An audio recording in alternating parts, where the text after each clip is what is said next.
What's up, guys? It's me, Tim Crouch. We're here at day 2 at the Gutter Summit.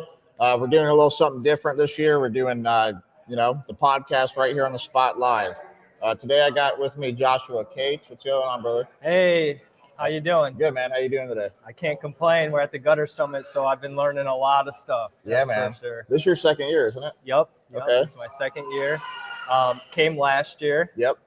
Thanks to you. Okay. And learned a lot, and it was a no-brainer to come again this year. Cool, man. So tell me a little bit about your experience last year, and I'm going to ask you after that about your experience this year. Okay. So last year, super grateful. I came on a free ticket, so I was a new business, very brand new. We just started last year. I probably was only in business for 3 months, maybe.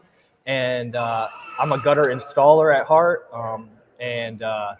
So being an owner for a business was very new for me. So coming here, I was able to really see from all the different gutter owners and people in the industry, how they looked at their business and what I could take from them and what I could learn. And it was just so many golden nuggets throughout the entire convention. So I was there, open mind, just absorbing as much as I possibly could. So before I ask you about this year, I'm curious, you learned a lot, you were just in it.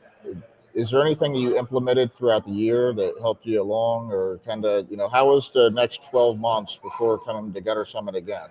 How's the business going? Yeah, so that's a great question. So there was so much, it's hard to implement everything at once. So It was just little by little things here and there. So instantly after the Gutter Summit last year, winter was coming up. So I was able to really focus on, nailing down my CRM and using it to the fullest of its capabilities, learning about KPIs. I didn't even know what a KPI was until I came to Gutter Summit.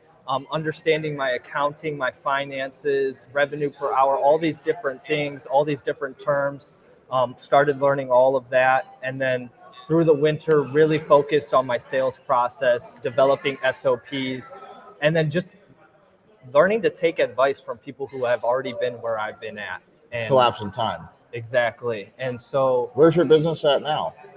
So what do you mean? So are you, how's it going? It's going really well. It's going really well. So we have a 2-man crew. I've been off of the truck.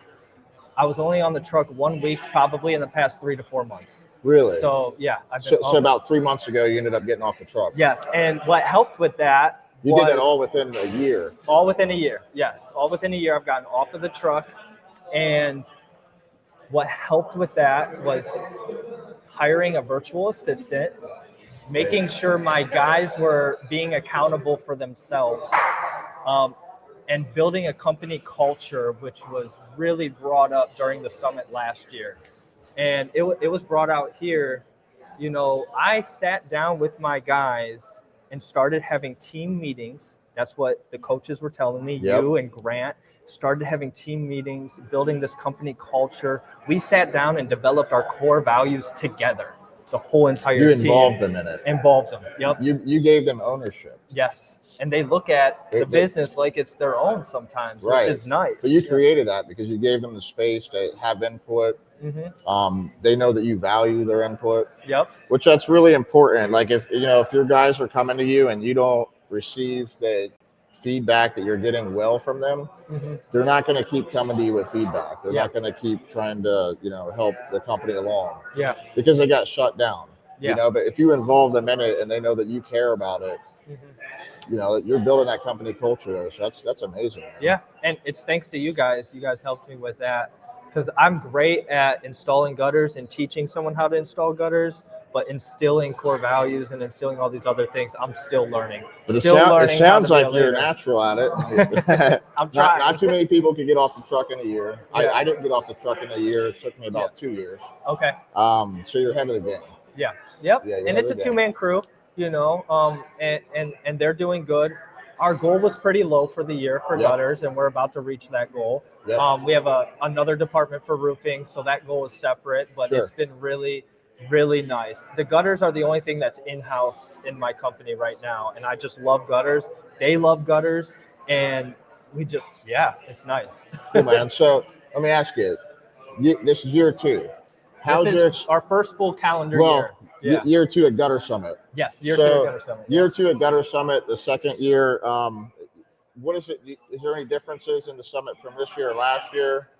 Yes, I brought my lead installer this year. Okay. And he is starting to see things from my perspective even more.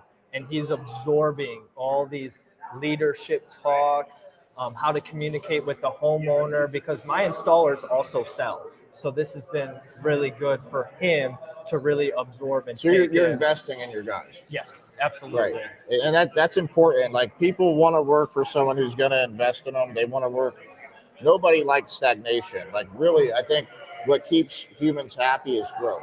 If we're stagnant, we're not moving, we're miserable. And so we got to have something to push the needle. Yeah. And it sounds like you're helping them with that because you're involving them in it. And you're, you know, a lot of guys try to hide skill. Like, you'll have these help, you know, you'll have a lead guy and he won't want to teach his helper anything. So he's afraid that they're going to take their job. Yep. You shouldn't be afraid of your employees taking your job. You should invest in them to make them even better and even better and even better. Yeah. And they're going to want to stay around, and you're giving them the opportunity to grow within the company. Mm-hmm. And so that's why you have a good company culture. And it's just harnessing that and maintaining it. And so what are you doing to maintain that culture?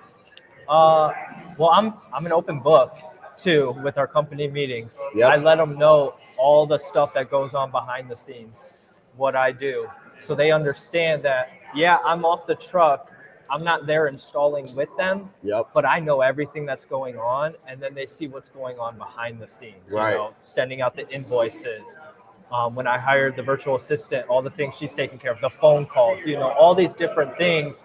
So, you know, if a guy came to me and said, hey, I want to start my own gutter company that works for me, I'd be like, great. This is what I do. Let's see, you know. Yeah, no doubt. But they don't want to. So. Yeah, they don't. When they're really happy, they really don't. Usually that happens when there's some disgruntled thing going on because maybe you weren't leading the company right. Like, we always want to blame it on, this employee sucked. Maybe you just weren't leading them right. You know? Yep. Like, I remember when my son, he got his first job at a gym because he's a trainer. They spent a whole week training him for onboarding before they even put him in. Yeah. And like a lot of us, we're not really supporting our people as well as we can. Yeah. And so, that's good. So you do weekly meetings? Monthly. Monthly. And then as winter comes, we're going to have more weekly meetings because we have more time. We're a little slower. Yep. But right now we've been having monthly meetings.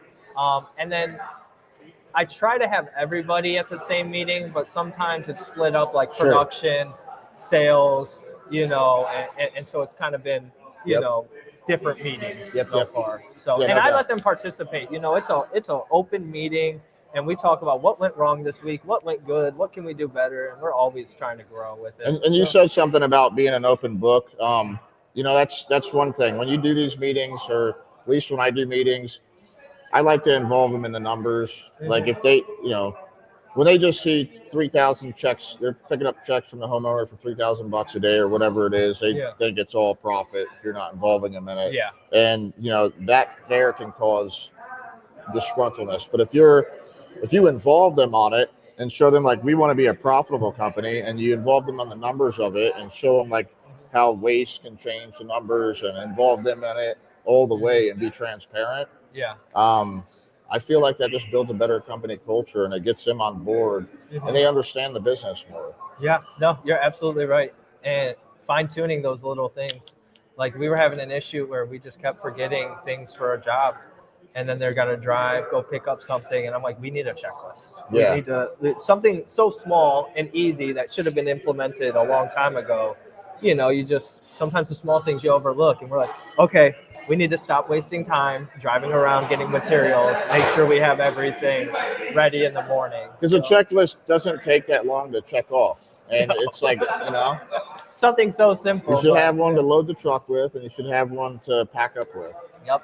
And if you have those two things, you'd be surprised how much it's like John Majak was talking earlier about, it's the small things that really add up and compound. And that's a small thing. But, how many times in a year's time, if you don't have checklist, do you forget that, you didn't grab the B elbows in this ivory color for the day, or, you're short on coil, or you didn't grab another box of hangers, and Now you're calling the boss. Maybe you're taking off to go back to the shop because he's out doing estimates, and now 2 hours are wasted. If that happens, 20 times in a year, which that might not even be a lot. I mean, you just wasted a ton of production, and it adds up. The guys are getting home later. I mean, it's just and that's the cool thing about being here is this. John was also talking about leaders building leaders, right? And the guys are starting to make decisions on you're empowering them to make decisions. Yes, they're calling. They don't need to call me. Where do I need to go to get this elbow, right? They know, like, okay, there might be a supply house closer. I don't have to drive across town to go to this supply house. I might be able to go here. And, like, they're starting to think for themselves a little bit more. And, like you said, I'm empowering them to start making their own decisions. Like, they're not dumb. So if there's something that they know that the job needs, they may need to spend $50, $100. There might be something that they need to grab for the job. Yeah. I like to have like a certain allowance that they can make on their own without asking me. Yeah. And empowering them to do that. Yep. If it's maybe something bigger, then maybe that's something they have to run by me. Yeah. But if you give like a small amount of allowance, and they could just get stuff done. Yep. My office always has access to my credit card. If the crew needs something, I'm out doing estimates. I don't even need to hear about it. Just get it done, and move along. Yep. And, that's giving them the power to take ownership of their work. Yeah, absolutely. They have a credit card while I'm gone. Another difference from last summit to this one is last summit I had to take phone calls. Yeah. Because I was now you're not. Now I haven't had to take a phone call once. Yeah, and my wife, I got to call my wife and talk to her. But how's the VA's been for you? She is a machine. Yeah. She is so good because I have a lot of. It's not just a gutter department, like I said. It's a roofing department, and so she's been dealing insurance side on the roofing department can be very tricky. There's so many complex things with it, and she is just doing it good, making KPIs for the business, answering phone calls, scheduling, calling insurance companies, pulling all my permits for the roofs, which is not easy. We have to pull registration in every city and then pull a permit in every city. She's a beast, and she likes it. She'll even tell me when I leave, like, make sure I have stuff to do. And like, I'm like, oh, okay, I'm gonna give you a ton, and she knocks it out. The Philippines are their culture is really task oriented. They just get stuff done. Yeah, she is a beast, and it was the best decision for my company, and it has helped me out a lot because now I can focus on, like what you guys taught me, high priority tasks. I make more money when I'm out there selling roofs and signing them up for insurance and doing estimates. That's where I make way more money. How many times are you guys out there on the roof, the phone rings, and you let it go to voicemail? Yeah. Because, like, right then and there, the most important thing for you to do is to just get the job done. Mm-hmm. And I've been guilty. So I've been guilty of that. I've done that before. Before I had someone in the office, I don't know how many times I would get irritated with the phone because it just kept ringing, and I'm just trying to get the gutter work done. And if you just hire someone, I'm trying to finish this miter. Yeah, if you just hire someone, and year or two, I did hire someone. Back then, the VAs weren't really around. Yeah, that's kind of taken off since COVID times. Yeah. So did you hire someone like? I hired in America, in person, and it cost me 3-4 times the amount. It's not cheap. Yep. But even so, that was the best thing I did for my business. I doubled my numbers the following year after hiring her, and I doubled them again the second year. And so, if you're missing 5 phone calls a week, I don't know how much money you're losing. You might be losing 5. Let's say you have a 50% close rate, and you got a $2,500 average ticket price. You might be losing $5,000 a week, $20,000 a month. Yeah. I mean, so how impactful is that to not miss those phone calls, not miss those opportunities, actually do the work, and bring that money in. So if you're missing phone calls, I think it's a no-brainer. Yeah, and the follow-up calls. The follow-up. Everything. Yeah, because you get, and the faster you follow up, you might get a lead going in, but you're out doing an install, and they don't hear from you until 24 hours later. Yeah. You got somebody on standby. You can just call them right back then and there. Yep. And money likes speed. Yeah.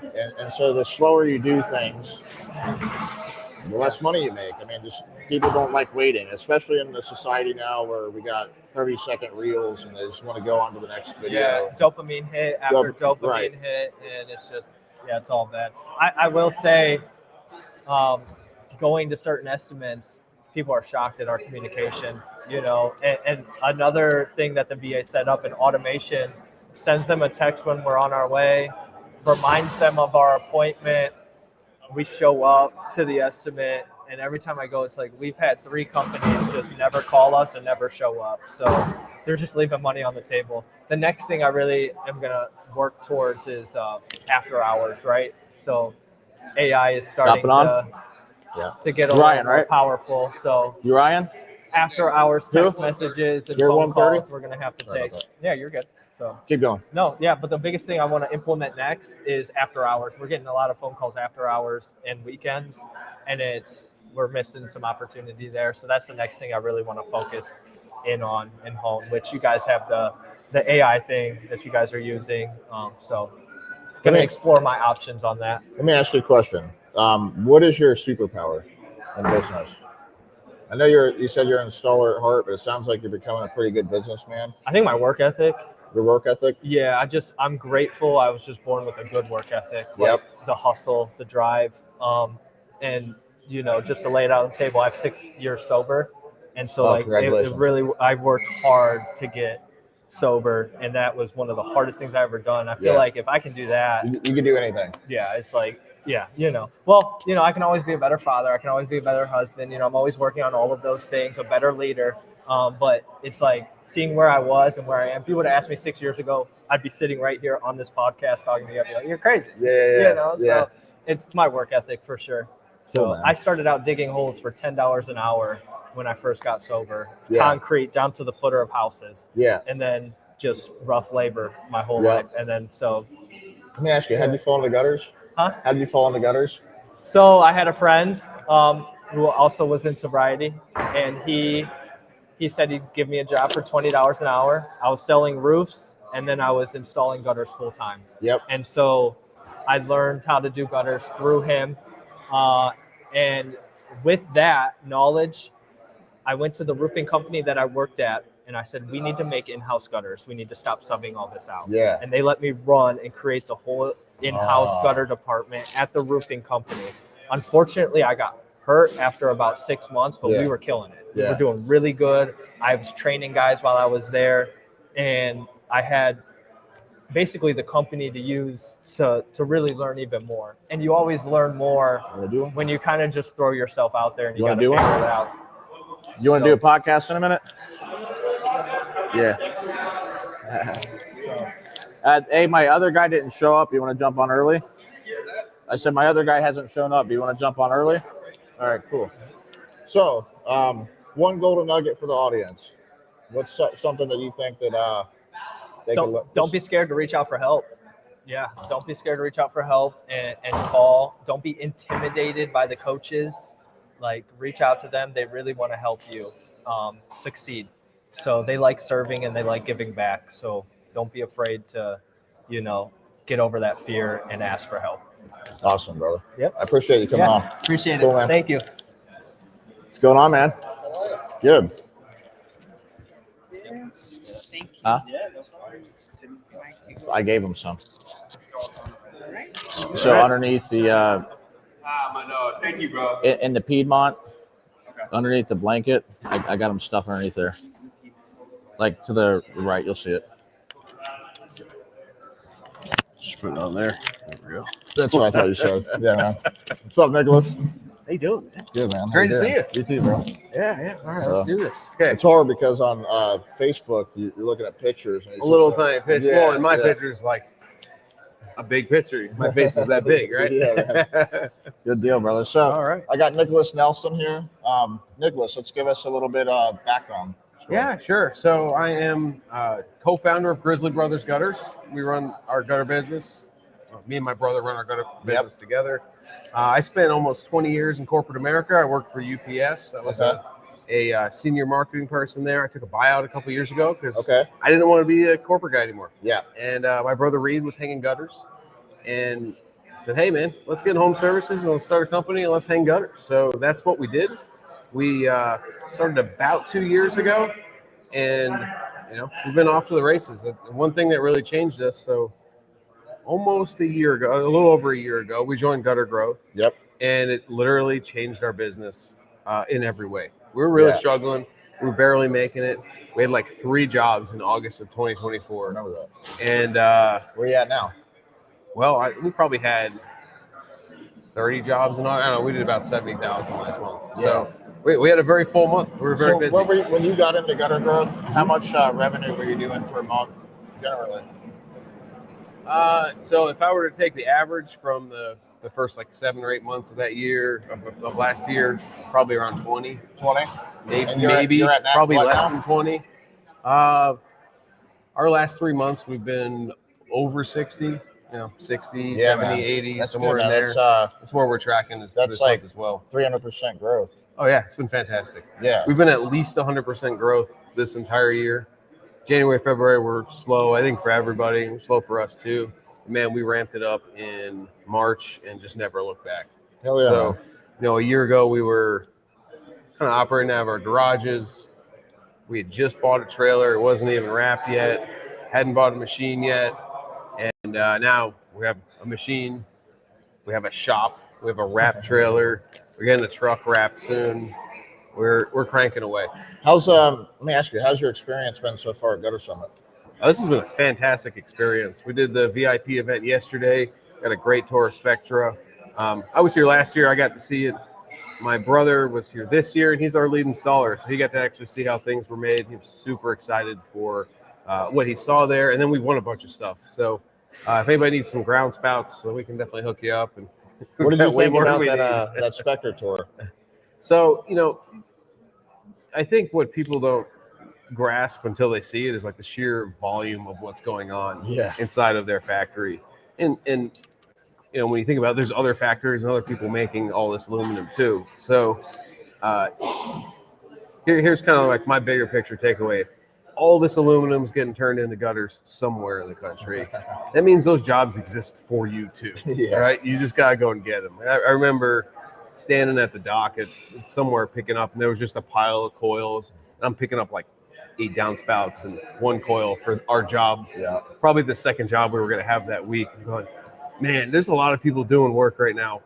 We got to figure out how to find this stuff. Yeah. And that's actually what I got from Gutter Growth is how to find that work. Yep. And, we focus on our niche and go from there. But back to Spectra again, it's like when you get a perspective of like how big the industry is, it makes you go, oh, there's so much more that we can be doing and going out and taking from other folks or not even taking from other folks. It's there to take. You see his coils that are 12,000, 13,000, 15,000 pounds. Yeah. And it's like, we're used to seeing these little coils. Yeah, get a little baby coil. You see a huge coil that they're going to cut down, and they're shearing it down right in front of you. And then the painting process, you see how it went above the roof.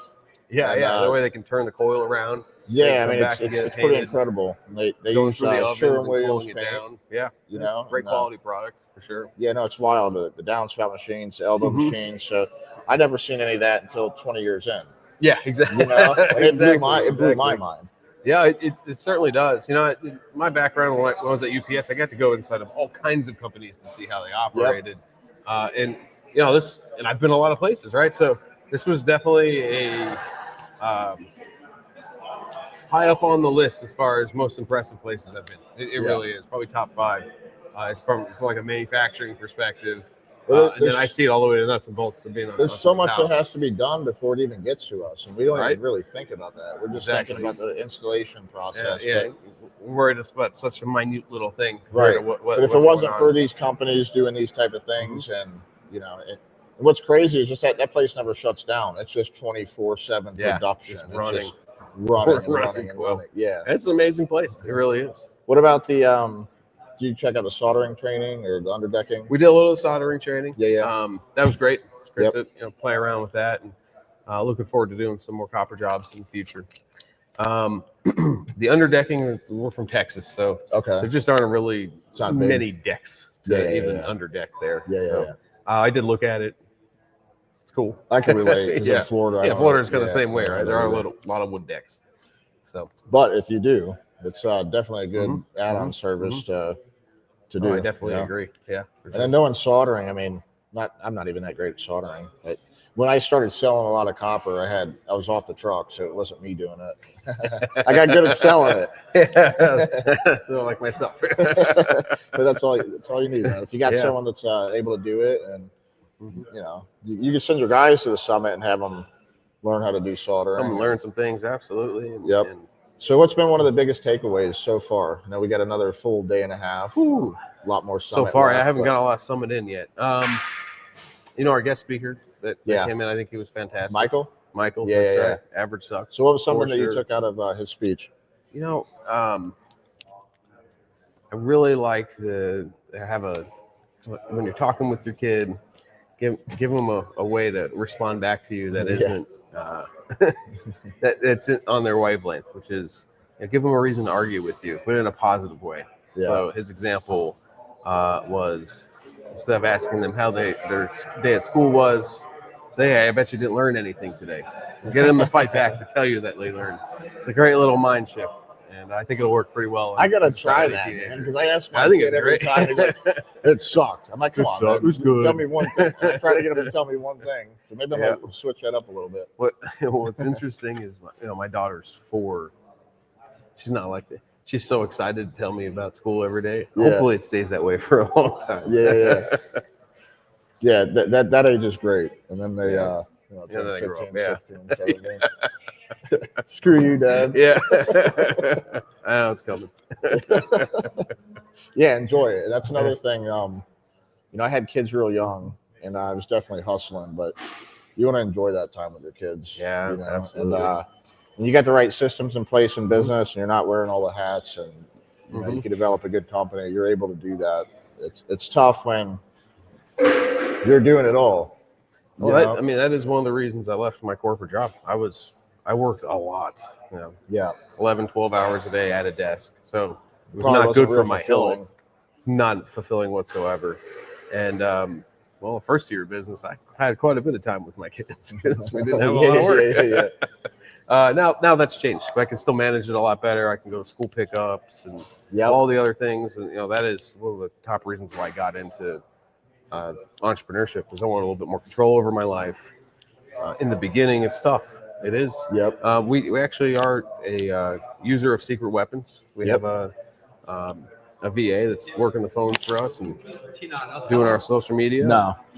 Yeah, she had a family. Been a huge game changer for me because I used to do all that take stuff. care of. So unfortunately, sorry about that. No, you're totally good. Yeah, that's been a game changer for us, for me particularly, because our VA Jen is doing a great job for us. So you don't have to worry about answering the phones and. No, she takes care of it.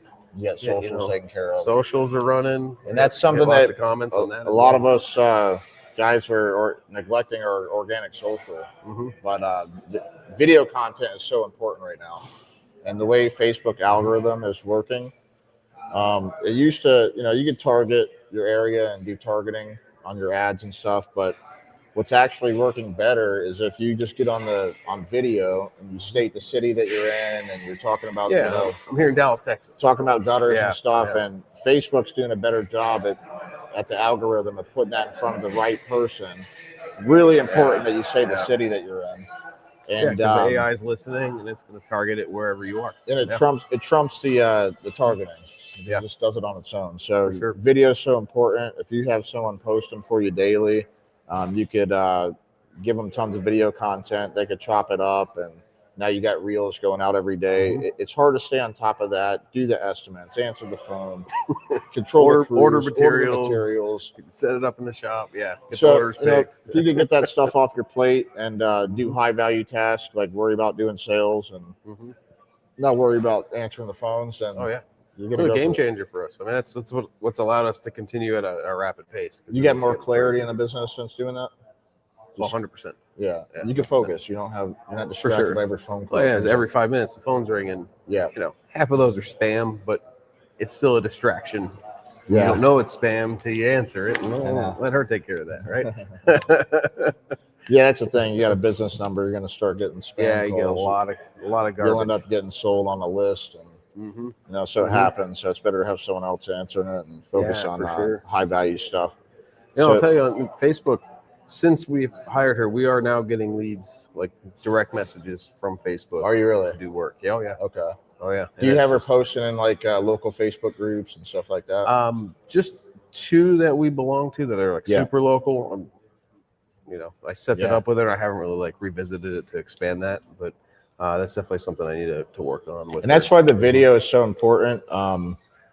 You know, because it's going to pick up an outside audience. It's not just your followers. You know, you need to do the stories and reels, and it's going to end up gravitating towards the right person as long as you're talking about the city that you're in and the product that you're installing. And you know, so I encourage everyone to get on video more often. Hire a VA, have someone else do all those low value tasks. So, how was what was I going to say? I don't know. What do you anticipate? What's your goals for the next year? The next year, I want to double our business again. Okay. Most of that, I think, can come through what we're doing today. We need to get another crew onboarded, give my brother a break a little bit. I want to have at least 3 employees outside of what we've got today that can rotate in and do work for us. We actually acquired a small business not too long ago. You did? Yeah, they do underground drain cleanouts. Okay. Right. Tell me about that. It's pretty easy. Right. If a lot of folks don't have covers on their gutters, leaves get in, they clog up the underground drain. Most of the time, that stuff gets washed out to the end, and the last 10 feet need to be cleaned out. Okay. So what we have is a pressure washer with a jetter tip on it that'll pull itself down the pipe and just blow everything down and out. We've also got, you know, like a regular plumbing rooter deal that you can run through there if you got a tough clog, get them all blown out. And that's just another line item we add on to gutter cleanings when it's available. But, you know, what I found was, like, I was almost every gutter cleaning I went to, that was also an issue. That was a problem. I was subbing it out to the guy we bought the company from. He's now completely retired. And so now you're not just a gutter guy, you're a rain drainage expert. Yeah, that's right. right. From a roof down. We don't put them in, but we'll definitely clean them out. Do you stay away from installs? Have you thought about getting into that? I've done a few. I mean, I've not had a great experience with it so far. I've had 2. We did 2 of them. I had a company that does foundation repair. They also do a ton of underground drains, basically subbing them in to come do the work. Yeah. And both times, the first time was a nightmare. They cut the main water line to the house. Then that happened on Saturday, and so they kind of had like their B team crew out there taking care of that. They made it even worse. Sunday, like 5 a.m., I'm getting a phone call from a very high value client that they have no water in their house. Yeah, you can imagine how this goes, right? All day we're trying to get a plumber out there. Finally, I had to call my own plumber to come out. Okay. Emergency deal to go fix everything. Okay. And not a great experience. Yeah. So those guys like didn't charge us. Scare you off a little bit? Well, they didn't charge us for any of the work. So I'm like, all right, we're fine. We went to the next house. We moved on. Had another, not that big of an issue, but the same kind of thing. And it was just like, man, you know what? Let's stick with gutters right now. There's still a ton of opportunity that we have here. When I find that stuff, I'll just tell them that this is, you know, you need to find someone to do it for now. So I wouldn't get scared off yet. What I do, like when I get one of those installs, I'll call 1-800-DIG. They'll come out for free. They'll mark everything, so you at least get the main, you know, water lines marked and the electric lines and, you know, all that stuff.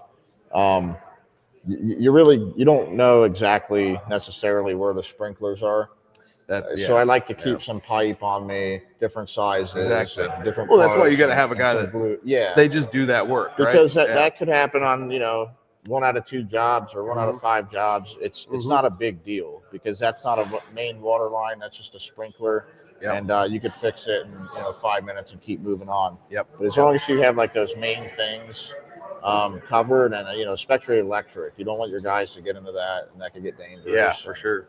You know, so those guys came out. It wasn't marked.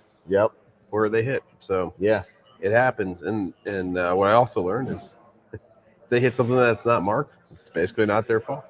Exactly, man. So if they do, you have to pay for the customer has to pay for the plumber to come out or the electrician or whoever. So we'll probably get into it again. But has that brought you more gutter work? Underground? Just doing the clean outs. What's brought me, absolutely. I've gotten lots of jobs just scoping a clean out that turns into an actual job.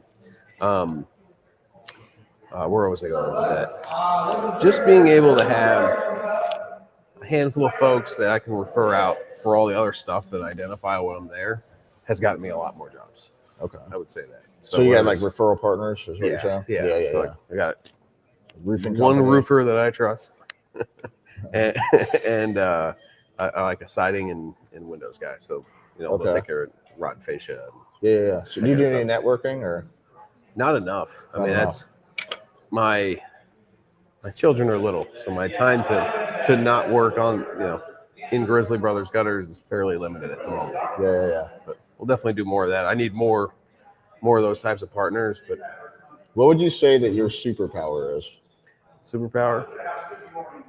I can build trust with a client very quickly. So what's your trick? I honestly don't even know. You don't know? They like it's actually, and what's happened is as I get into the call it the higher value neighborhoods, right, where you've got at least $1 million and up. I connect with them very well, talk very professionally. It really looks like you're drinking a bottle of tequila. It does, doesn't it? Guys, this is not tequila. I'm not getting drunk on the podcast. Tres Amigos. This is some sparkling water that I had on, sitting in my penthouse. Really a bottle of wine or tequila there. I was like, holy, what kind of podcast is this? It's drink time. No, I'm just kidding. I can build rapport with them very fast. Just having a real conversation, present myself very professionally. You got a good brand too. You got a nice brand. You got a nice brand. You got a nice logo. Yeah. You got a brand to play off of. I don't have a roofer truck. Yep. Just a nice looking truck. Yep. Try to kind of keep it low key, right? I think a lot of folks, they want to hire somebody that, they're going to do a great job, but they don't want to be ripped off. And some things may indicate that they're going to get ripped off. To me, there's two ways to build trust in business. It's like branding, like really focusing on your brand. That can speed up customer trust. Yep. If you look like $1 million company, they're going to treat you like $1 million company. If you look like, contract Joe over there, Bucket Joe with his tools in the bucket, you're not going to get taken as seriously. People with nice houses don't want to hire that contractor. And I was telling this story yesterday on the podcast. My first year doing Christmas lights, I had all the branding. My website was professional. It was last year, right? Someone answering the phone. Yeah. My vehicles are wrapped. We were doing a install at a community on entryway, and the president of the HOA was out there, and he's like, how long you been doing this, Tim?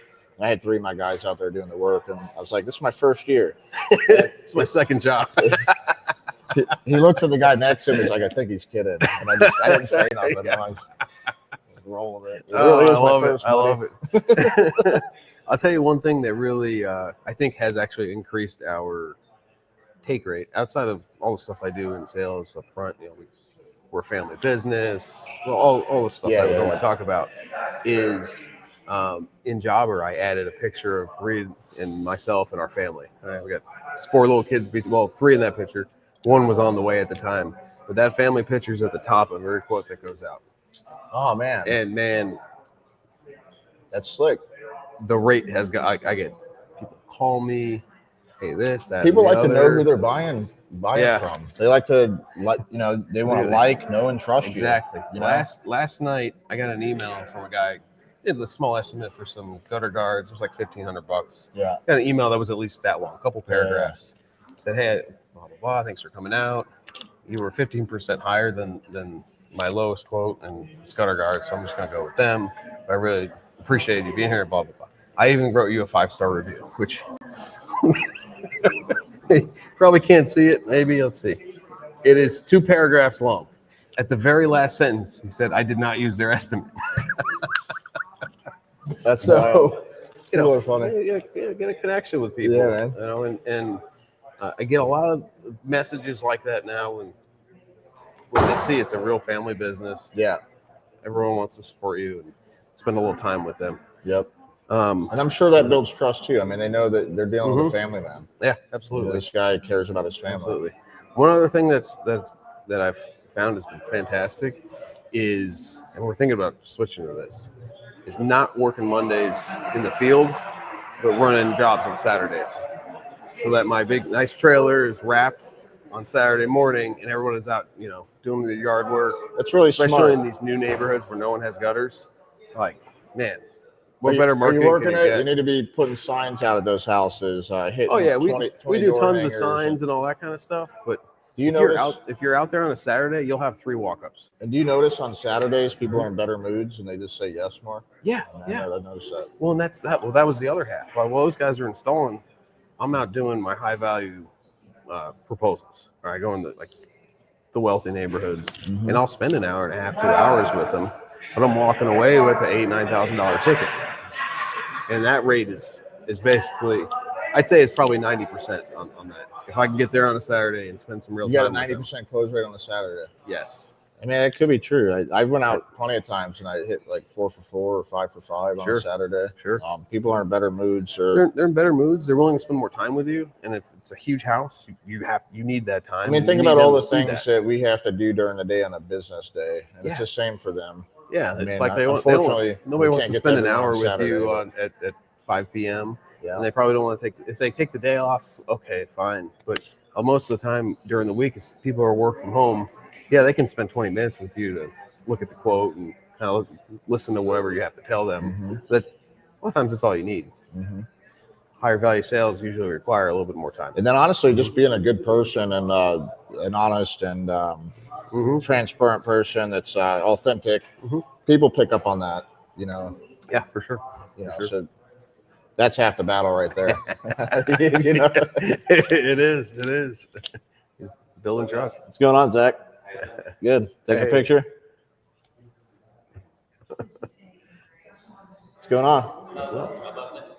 You want to You're hop on? You ready? You ready? Let's do it. We've been going for a while.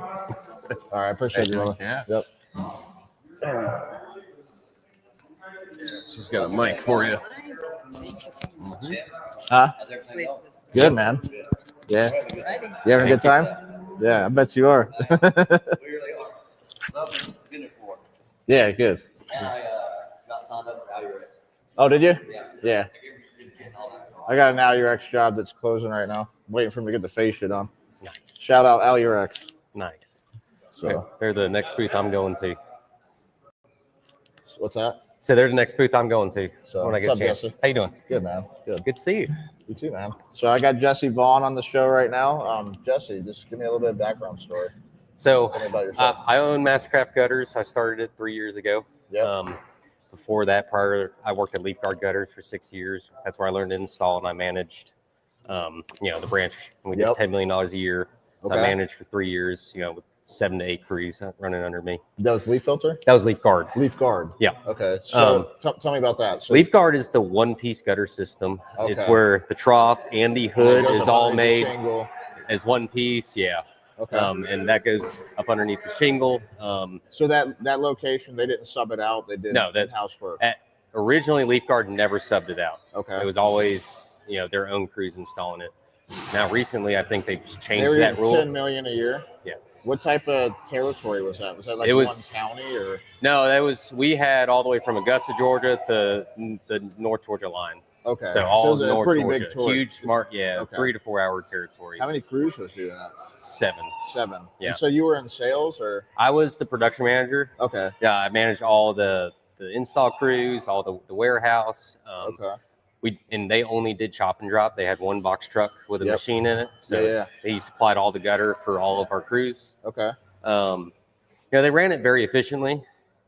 But by that, you learned a lot. I learned a lot on how to manage people, how to manage crews, and how to be more so a mentor to those people, whereas the company wanted me to be a not so nice person to these people. Right. I didn't really listen to them So too you're much. 3 years in on your company. Correct. Now I'm 3 years in on my company. Pacing over $500,000 this year. So, and a lot of that's had to do with the gutter growth group. Okay. I've joined here and I've totally 180 degrees on my life. Yeah. Man. You know, Hell yeah. from health to, you know, mentally, to family, to, you know, just every aspect and how I treat my employees. You know, I actually got one of my installers here with me today because I want him to grow with the company and help me grow it. Yep. You know, he's very excited smart. to be here? Yes, he's excited to be here. Yeah. Tell me a little bit about your company now. It's Mastercraft Gutters. I am very big on craftsmanship. That's where I came up with the name. So the quality, and my guys know that. So that's how I've been selling my product is, you know, we're going above and beyond. We're getting our education on actually how to do everything on the products and all this new stuff out here. Yep. To be that better service and to provide that service for these customers. That's my big thing is the service industry to me has gone downhill so much. Like in Leaf Guard, we would get services and it'd be 2 months before we get out to the house. For a service call? Yeah, for a service 2 call. months. Yeah, and that's just Did the unacceptable. customers get pretty mad? Very mad. Yeah, So very you're, upset. you're dealing with them being upset. Set calling you off it. 24/7. Yeah. I mean, they get to the point where they just don't believe you're coming. Correct. If you're taking 2 months to get somewhere, you're pulling their leg. You're breaking their chain. Yeah. You know. Yeah, that's all they were doing. And I felt, and they're charging them so much. They're over $40 a foot for this gutter system, and we're not getting out there to fix it or whatever. It's just, to me, I couldn't live with that. You know. So how do you operate your business? So now, like, if I have a customer calling me for a warranty issue on a new install, my crew goes out next day before anything. As should be. As it should be, because they paid for that service, they paid for that product to work as it should. And if you put these off, they're just going to pile up. I mean, correct. And you'll get more referrals from that customer that had an issue with that gutter system. Yeah, because and you get out there quick enough and get it fixed properly. People aren't mad about problems. No, they're mad about you not this. fixing the problem. Correct. They're mad that they invested in a company that doesn't have their back. Correct. And this is my first year off my truck, off the install truck. So I put a lot of focus into retail sales. I did all B2B roofers, you know, subcontracting prior to this. Mm-hmm.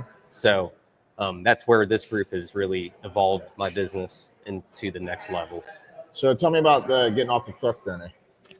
Best decision I've ever made. If you're still on the truck, get off of it right now. Yeah. That's the best advice I can give you. Because now you got time to actually grow your because business. I was bottlenecking the business. I was taking a day off to get material. I was taking days off to schedule, and now my crew's not working. So, you know, we were only working 3 days a week or 4 days a week, whereas now my guys are working 5 or 6 days a week, and you know, I just keep them supplied and everything that they need and every tool that they need to get the job done in an efficient manner.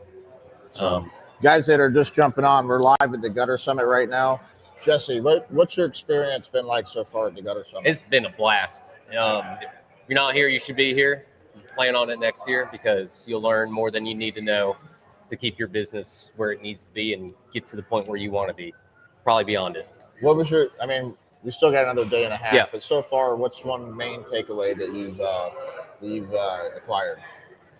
Just on all the speakers you've picked, they're all they all hit home. Right? They're fire. Yeah. They know what they're talking about. They get to you. You know, we're in a crowd of 100 of people, but it feels like they're talking straight to you. It's, you know, they know what they're talking about. They know how they can help you out. How was the VIP? VIP experience was awesome. You know, I've never seen the factory side on how they make everything, and I was actually amazed at the attention to detail in the Spectre shop. Even the coils, where they were sliced, they were placed on the pallet the same way. Like, I know people don't notice that. Straight production. You have no idea what's going on inside that plant unless you see it. Like when you see these 13,000 pound coils that are just massive, you never think that that's going to eventually be a gutter coil. Correct. But that's the master coil. That's the master coil. Yeah. You know. Yes. It's crazy. It's absolutely insane. And it comes in raw, so you got to paint it. You get to see the whole process. Yeah, we got to see the process of them cleaning it down to, you know, to the primer, to the paint, to the baking, to them splitting it, you know, down to the proper size. Did you do the solder training? I did. Yeah, that was awesome. I didn't get Tom. I got Corey. Corey used to work for me. Okay. Yeah, so he was awesome. He's got his own business now. Yeah. But he's probably done $1 million or more in gutters for me. That's awesome. And he did all the high end stuff. So he would do. Yeah. That's what I'm gearing. $115,000 jobs under his control. Yeah. That's what me and my guys want to gear towards. Where we live. We live in Cumming, Georgia, which is a very high end area in Georgia. So we're going to gear towards that higher end market, the half round market, these special profiles. I probably won't even buy another 6-inch machine. It's probably going to be straight half round or a box or a Euro, whatever. I'm going to have to make that decision on my own on where I want to move. Yeah. It'll be probably a profile that no one really offers. There's nothing wrong with doing chop and drops in the meantime. Like, get doing that chop work and drops still. too. You don't need Correct. the machine to sell half round or box cutter. There's so many services. Like Spectre's got a chop and drop service. You got a few other guys staying on site. I mean, there's plenty of companies that, if you want to get into the custom market, there's machines out there that you could have access to. Correct. And so I wouldn't personally, I wouldn't wait to sell those jobs. Yeah. Actually, I just ran into Gutter South, and he's 5 minutes from where I live right now. And he was like, "I got a 6-inch half round machine. I'd be more than happy to do met chop him and here. drop." And then I'm here. And he's in your area, basically a competitor, but your guys are coming and allies. We set up a lunch for next week. There you go, man. That's amazing. That's the whole point of this networking. Yeah. Everyone here is like-minded. They all want to grow and help each other grow. It's like he said, I'd rather you be my competitor that I know you're doing a good job for these people rather than this $5 foot crew that's ripping people off. There's a guy in my area. He owns a roofing company, really big on networking. He put together like some type of roofing group with all the locals. And he actually got a good majority of them to start raising their prices where it should be.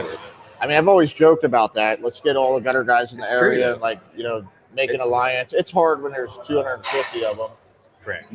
But I was kind of impressed by that. Like that he was able to do that. He was able to do that. I mean, I went from doing the $650 a foot install to charging $10 a foot as soon as I joined the group. Tell me about that mindset shift, because that had to be. That takes a mindset shift. It does. To go up 40%. Yes. Sometimes you need to do that. It did, and it wasn't more so like I didn't do that to my roofers or the people I subcontracted for. I have gone up about $1 a foot on all of them since I've joined the group. But to the retail side, I was trying to sell it at $7 a foot, and I was losing jobs because I was too cheap. Too cheap. Yeah, personally, I think I was too cheap. When you raised it to 10, you seen that the close rate went up a little bit? Went up more. Isn't that wild?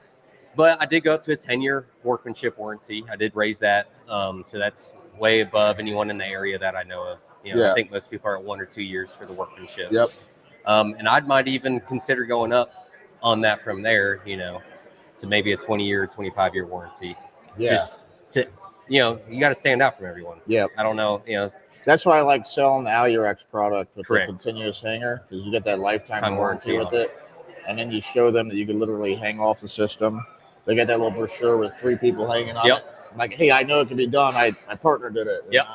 Absolutely. So it's I can't wait to sell that. Sell my first job. I've been trying to get samples from them. I got one right now. It's $12,000. I'm waiting for them to put a piece of fascia board up so we can get to it. So you don't install the fascia board, or your crews won't install fascia? That depends on the state. So, when I was in Tennessee, everybody could replace fascia because it didn't affect the roof. But when you get into Florida, we have these hurricane codes. Okay. And so, how up north the shingles will overlap, and in some areas there's no drip edge. Like in Tennessee, there's areas with no drip edge on. You're just relying on that overlap shingle to go into the gutter. Well, you don't have that. There's no overlap, and it gets glued down. So there's no lifting up the shingles. LeafGuard opened a branch when down in Jacksonville one year, and it didn't go well because of that. They cut the shingles off at the drip edge. They're sealed down to the drip edge, so it was Florida's a nightmare. Florida's a different ballgame. Yes, 100%. So that's why a lot of Florida installers are really good, because they just see so many different situations where most places they either just have shingle roof. Maybe they got some cedar shake. A lot of places aren't even doing that anymore. Maybe they got metal roofs. But we got metal roofs. We got tile roofs. And we got every type of tile roof. We got these big barrel tile roofs that require 7-inch because all the water gathers at the low point. And then you shoot it's just like a valley for each. Right. Yeah. And so we just have so many different situations that's why a lot of those installers get pretty good. Correct. In Florida. So it's a regional thing. I think that's another profile I will get into is a 7-inch K-style, just because we get kind of the same rainfall as Florida. It's just torrential downpours. Yeah. For the first 20 minutes. They're great on metal roofs. Yeah. Well, even here, majority of our houses are over a 12 pitch roof. So with metal valley, like they might have a shingle roof, but they're putting metal valleys, and water's shooting 10 feet past the roof line. It's coming down fast. So a lot of times the gutters fill up faster. It's you can't go wrong. You got more water holding capacity, and you got a product that depends on your territory. But if you're in some of these northern areas, actually sold my first 7-inch piece getting installed today. Really? Yeah. Do you, little have six you, do you have a foot piece. 7-inch machine? I don't. I went to chop it up? a supplier near me has a machine in their in the warehouse. Okay. So I just went up and picked up a piece of gutter from them and getting it installed today. I had an 8-inch 8-inch K-style at one point. It was the 7/8-inch combo. I didn't sell a lot of jobs, but the reason why I didn't is because I had two options. I had the D-style box, and I had the 8-inch, and both of those machines run 20-inch coil. Gotcha. So when I was dealing with a gutter that needed to be that big, it tended to be a commercial job, and they just liked the commercial look. So it wasn't a huge seller for me, but I had it, and I liked the fact that even if it wasn't a huge seller, I was able to give an option now. Yeah. Do you want this one or this one? That one. Yeah, it's nice. I've learned the options are nice to be able to offer people. Yeah, if you're not doing options, like if you got jobber or drip jobs and you got something where you could have an optional line item in there, it can be something as simple as round downspouts. Like that is an upgrade. You want a better looking house, like let's put some round downspouts on this job and make it classy. Correct. And you could have an upgrade button that it's just charging for the difference, for them to upgrade. So they click that in there, and now you got, out of every 10 estimates that you're doing or every 10 jobs you sell, 20% of them tend to go with an upgrade. Awesome. If you're not offering those upgrades, I mean, you're just not going to get them. You can bring in more leads, which is fine. Like there's a time for that, but there's always a time for maximizing the leads you got. Correct. And, getting more out of it. And that's where moving forward, I'm adding on services. Yeah. I will be adding on these underdeck systems. You're a and better lighting company systems. if you can offer this stuff, services. because now you're offering more stuff. You're giving the customer more choice. Correct. And so it's making you a better company. It's making you better margins. Correct. It's just a no-brainer. Yeah. And, I even look forward to moving into that home maintenance side of it, things eventually. I know that's a lot of work to get there, but, I'm not scared of it, and it's part of the goal. Yeah. So let me ask you, what would you say that your superpower is in business? I'm great with dealing with homeowners, and I'd say dealing with people. Dealing with people? Dealing with people, whether it's employees, homeowners, clients. I've just a great way of calming people down or just making them feel better about themselves. Like I've always told people, I'm more so a therapist when it comes to my employees than a manager or a boss. So you care about your employees. I care about my people. I love everyone. Okay. I love my customers. I care about my employees. I'm a family person. So what would you say your company culture is like? Very family oriented. We are a family business. Me, my brother owns it as well. And my other brother, he works in the office side as the admin. And I'm just trying to create a culture. When I started this business, I wanted to create a culture that was, I care about you. It's not, you're not just showing up for a paycheck. You're showing up to somewhere you enjoy to work. And these customers are going to enjoy this process that we're giving them. So it's just the satisfaction, I think, for people that, is big for me. I want to make sure everyone's happy. I'm a people pleaser at the end of the day, which it can hurt me, but for the most part, I think it's the best thing you can do as a business owner. Right. Yeah, no doubt. I mean, it's important that you have happy customers. Yeah. You got to care about them. You do. Yeah. You do got to care about them. Yeah. The more that you care about the customer, I mean, that's the most important thing. That's what's going to get you the referrals. That's what's going to get you more jobs. That's what's going to get you the good reviews. Yep. And then you treating your employees right, they're going to have your back way more than if you don't. You do company meetings, or what's your trick? I try to, it's not organized, but once a week I'm getting out there and talking to them, seeing what's going on. Me and Logan, we talk on the phone almost every day for an hour or so. Yeah. Is that one of your main installers? Yes, one of my main installers. Okay. And then David, he's my other one. He's not as talkative, but I still get out there and talk to him, tell him, hey, we can improve on these things, and I don't ever say you're doing this wrong. I always say let's work on this, or let's Yeah, improve in this area. Yeah. I think it's all about how you come off. Yeah, no doubt. And people usually receive criticism really good. Correct. If you're doing it at a place in the heart to help them. Correct. You know, you just gotta have good intentions. No one likes to come, be came down on by anybody. You got to respect them. Yeah. Correct. And that's where it's like working at Leaf Guard, they didn't care about people, they're just like, do it, get it done. So were you able to look at things in that business that you just really didn't like? I'm just not going to do that in my business. 100%. They did a lot of things great. And then there's a lot of things they didn't do great, which mostly their culture. Their culture was terrible. I don't understand having a business without culture. I don't know one person that enjoyed showing up to work there. So it was just they were there for the paycheck. They were there for the paycheck, and that's the only reason why people are there. And that company had the marketing budget to have work. Yeah, their marketing budget was $250,000 a month. I haven't heard too much about that company recently. Are they still around? They're still around. Yeah, they got like 50 locations around. I know they've taken down a lot of their jobs. Yeah, especially in Tennessee, I took down a lot of them. Yeah, so they don't work as good as there's a lot of products out there that work better. Maybe 25 years ago, back in the 90s when it first came out, it was really good. I never see it in Florida. Yeah, no, that's because they've never been down there. Yeah, they were in Jacksonville for like a year or two, and that was just not conducive to those roofs because we can't slide up another shingle. It doesn't work. Yeah. So, I don't know. What's do you have a gold nugget or a tip that you want to give these gutter guys? What's something that you would advise someone? My biggest advice, if you were to join the Gutter Growth member, it only works as much as you put into it. So if you don't have the time, or if you don't think you're going to put your effort into it, don't join it. I told I didn't join until I knew I could put my full focus in. I think I told you, I was having a baby. I was like, I just don't think let me get past the baby. I put it off. I was like, man, I'm going to call you back in a month or two. Yep. And you did. I did. And it's the best decision I've done, since joining this group. I've mental clarity on how to run my business, on how to set things up, the SOPs, the handbooks, everything, the training manuals. It's the support, like just be able to call someone up and be like, hey man, like, what do I do here? Or how do I do this? I call Chris all the time. These coaches are phenomenal. Yeah, and they really care. Like I was telling someone earlier, it's like, it's expensive, $997 a month because that's what we charge. And it's a 6-month commitment, so they're looking at like the entirety of $6,000. But I'm like, look, you're not really betting on me. You guys already know me.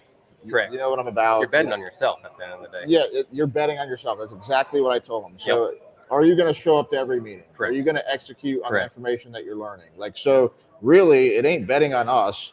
Bet on yourself and take action. I mean, the group has to figure it out. It's up to you. Yeah, we can't make anybody do anything. Yep. You can't make you show up to meetings. We can't make you absolutely implement this stuff into your business. So you got to believe in yourself, and you got to bet on yourself. And if you're not believing in yourself, you're just not going to get anywhere. So it really starts with you, and execution. Yep. Keeping the promise to yourself. Correct. And I hold myself to a new standard today. Yep. Because of you, because of your group. I've raised my own standard, and it's changed every aspect of my life because of it. I didn't know. I didn't even think about it. Yeah, you said even health at it. We've cut out every bit of processed food in our house. Yep. Kids don't eat any processed food. We only eat meat, fruits, vegetables, and dairy. That's it. Yeah, I got asked. I never thought about it because it was just all gutter. But I got asked by Corey J to do a health meeting. Yeah. A few weeks back. That was. Yeah, it was good, right? That was great. I didn't know everybody wanted to hear it. Yeah.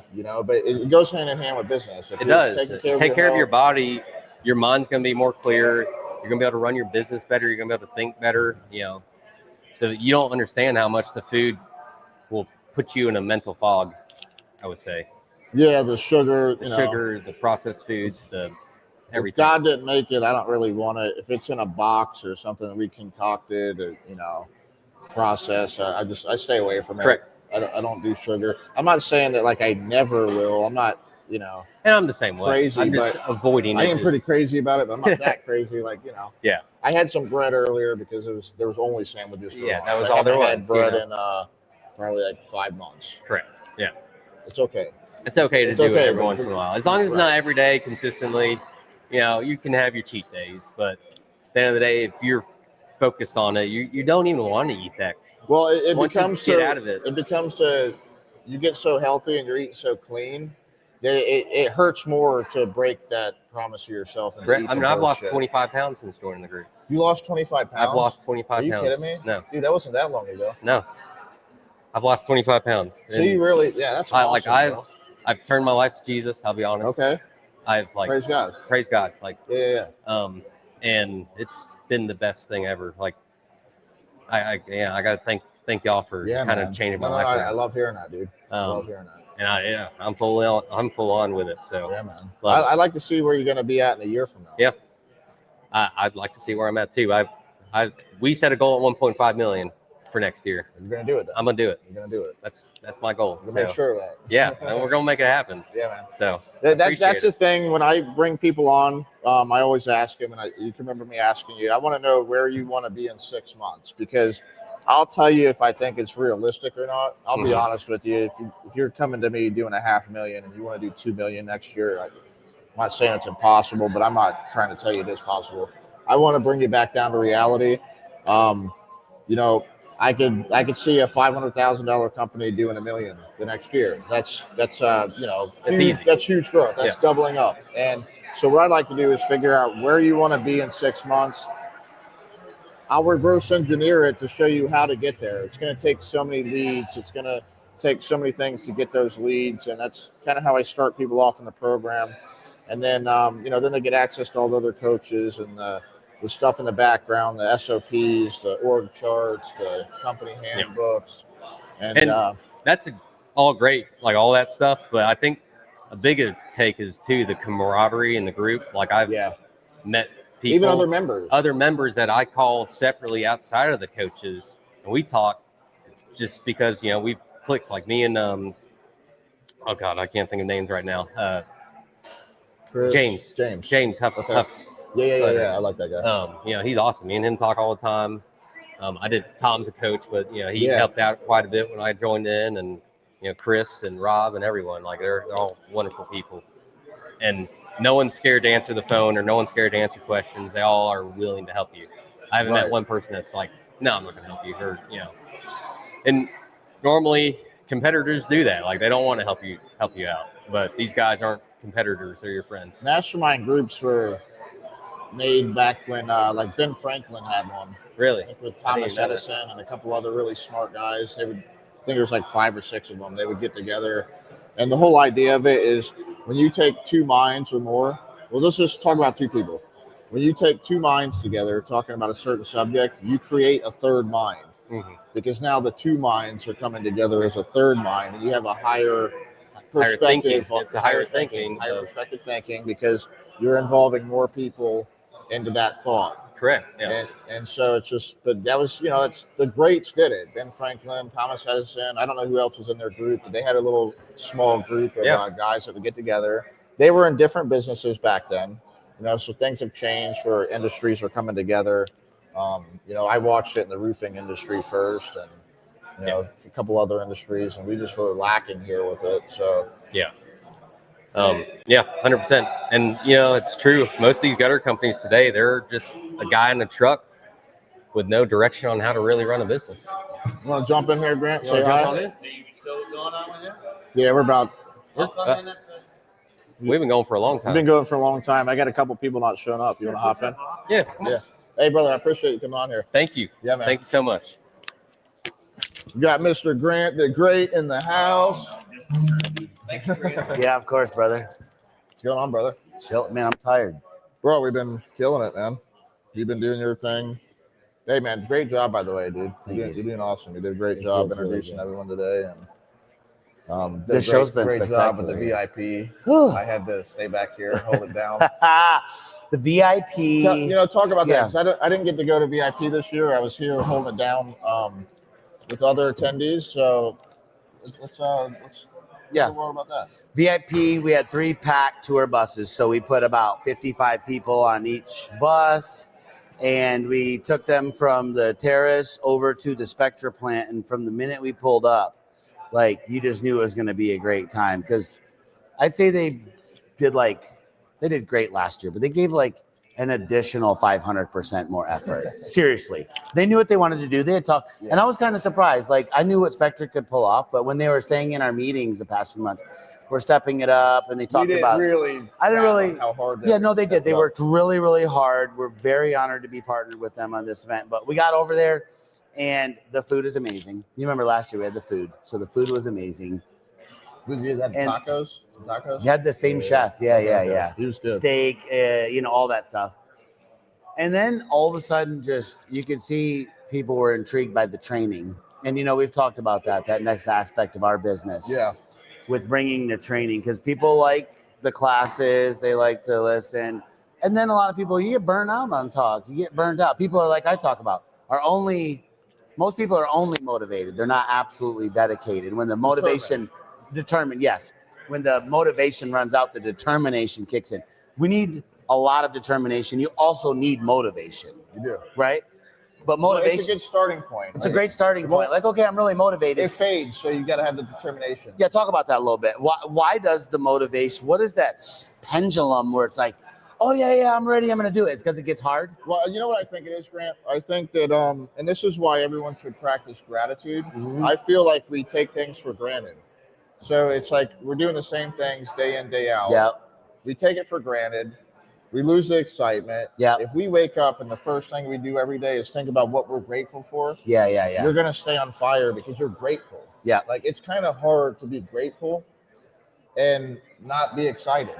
That's where I'm at in life when I wake up and I'm grateful, right? All these other emotions, bills, marriage, children, all these things, colleges, all these things, current events that happen, things that happen in the United States over the past couple of weeks, all that stuff can flood you. But when you're grateful, you remember the vision because you don't ever want that feeling to leave. That's why a mission is so important. Yes. And when you have a mission that you're determined to see through. And a why. Yeah, and a why. The motivation will come, and some days you'll be highly motivated and use that motivation, like be productive, be extra productive that day, get a lot more done.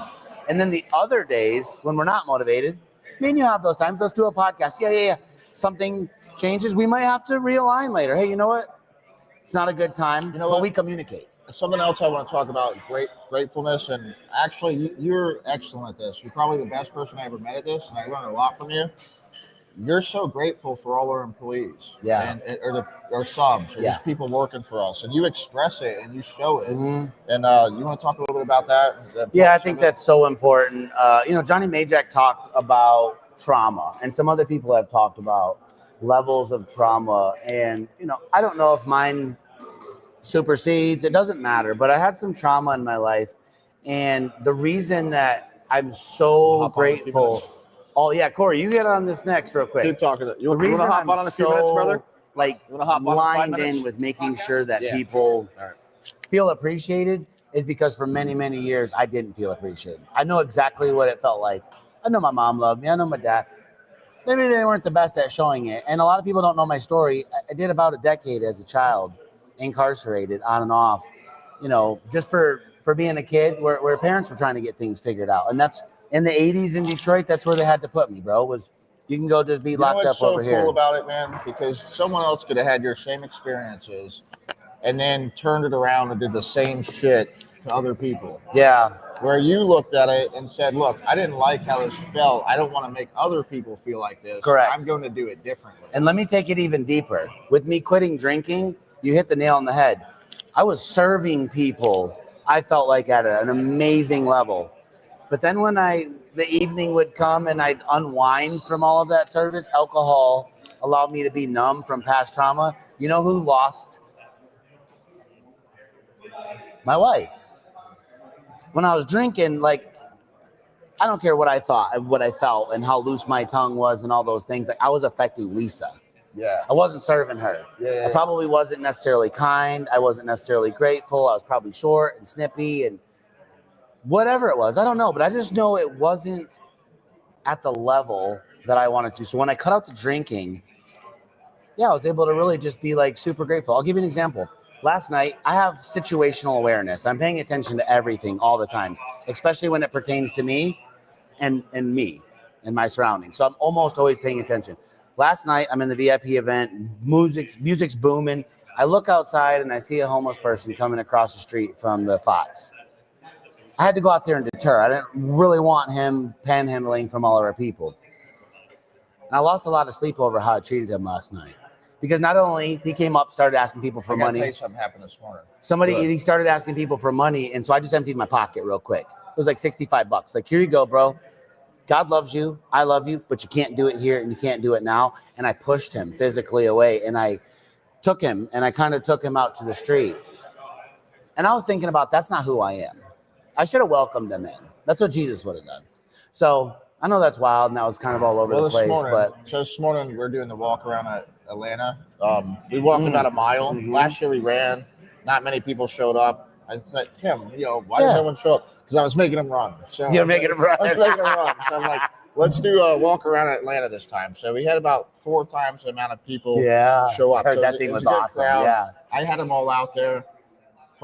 This is 6 o'clock in the morning. It was 6. 6. Yeah, 6 a.m. So then this homeless guy is walking up, and I'm thinking in my head, Jesus Christ, here we go. He's asked for money, so I'm giving him $5 to get him away. So I didn't treat him bad. I'm giving him money.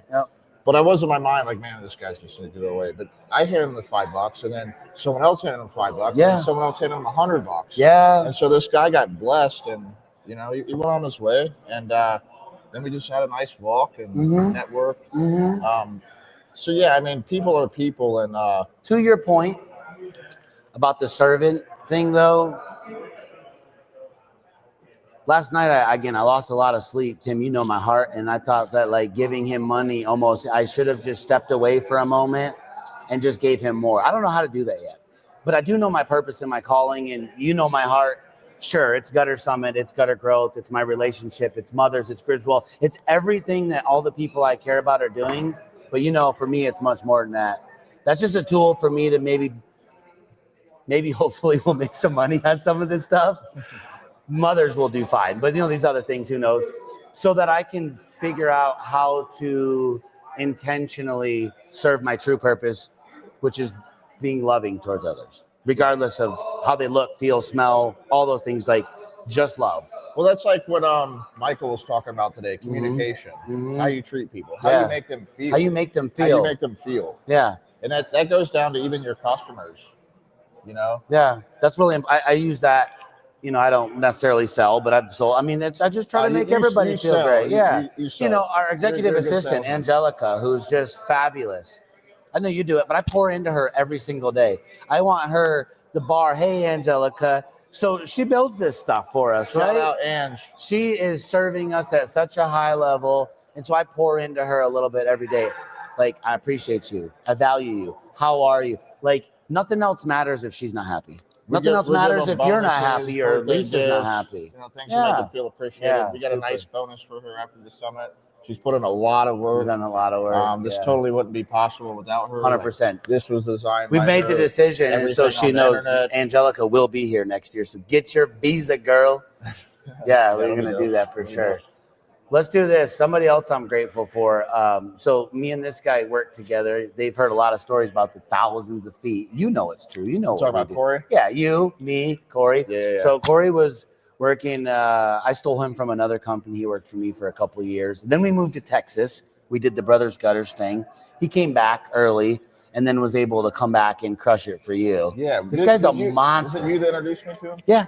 Yeah. So yeah. Grant introduced me to him. He ended up doing all my copper work. I let him take over all my half-round jobs, my box gutter, my copper, he did all the solder. And then supported him into starting his own business. And now we coach him, we help him. Hell of a business. He's been watching my son.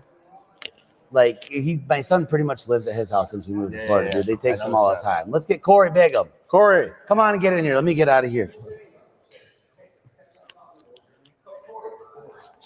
Corey and Chase, Coastal Brothers. Let's go. Coastal Copper Gutters, Coastal baby. Copper Gutters, and he's Coastal Gutters in Brunswick, Georgia. Cool. That's pretty cool. That's pretty cool. What's up, man? I've never done a podcast. No, you're doing it now. Here we go. We're live right now. We're live here at the Gutter Summit. I got Corey Bigham. Me and Corey have known each other for a couple years. Grant introduced me to him. I needed a good guy that could do custom work, and that's how we were initially introduced. And you worked for me for a little while, and now he's got his own company, and the dude is just straight killing it. I think he's going to be hitting $1 million a year here soon if he's not already. Corey, tell me a little bit about your background and a little bit about your story and where you're at now. Oh man, okay, so like a lot of us, I had a troubled past a little bit. Drugs and alcohol at one point. Worked every day, went to work for a big company, got up, went out, did my job, and was content for a while. Realized at one point or another, probably about 5 years ago, Jesus stepped in, literally said something to me, saved my life. I was here in Georgia, not in the best situations, and it came to a turning point. Let's fix our life. Turn myself back to Jesus. Got heavily involved back with gutters again. Moved back to Florida. Met you through a friend, and it's been a ride.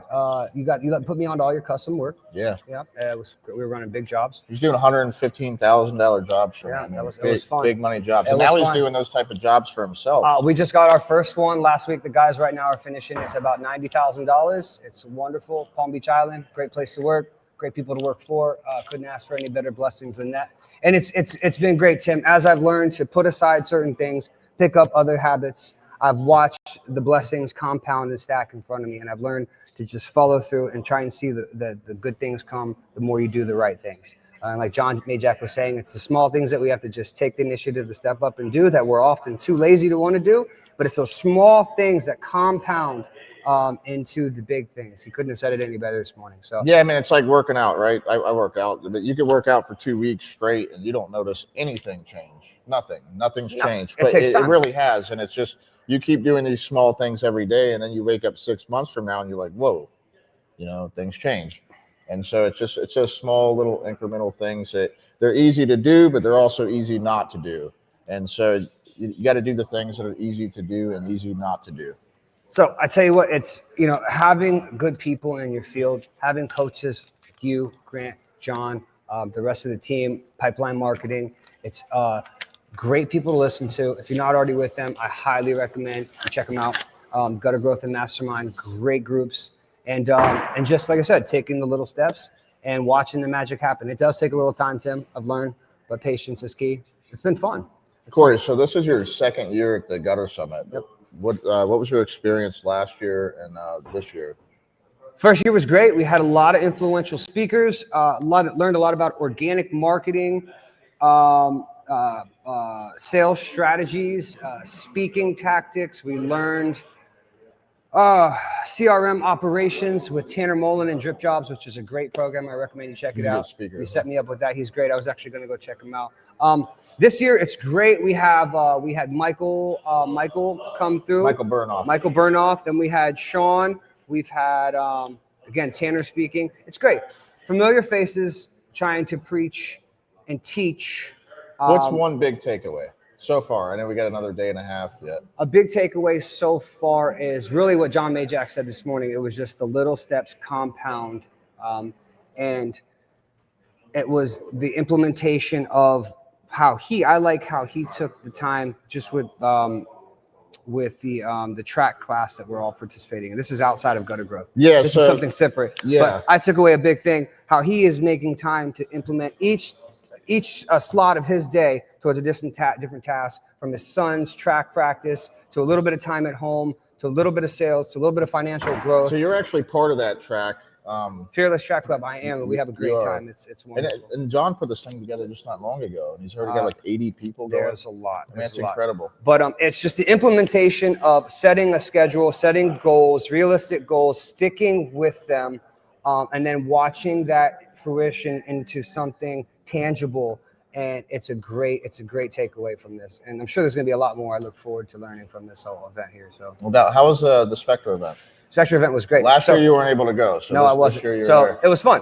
Soldering, you know, I'd say I got a lot out of teaching people to solder. It was fun. I didn't think it was a little nervous for me at first. A little nerve-wracking. Yeah, I did. Yeah. I don't know why. I solder all day, every day in Palm Beach. But now you got but there's 50 eyes you on know the the 50 eyes. There's some OGs that came that have been, you know, established for 30 years that came up and they were like, yeah, that's good. We do this, we do that. And I was like, okay.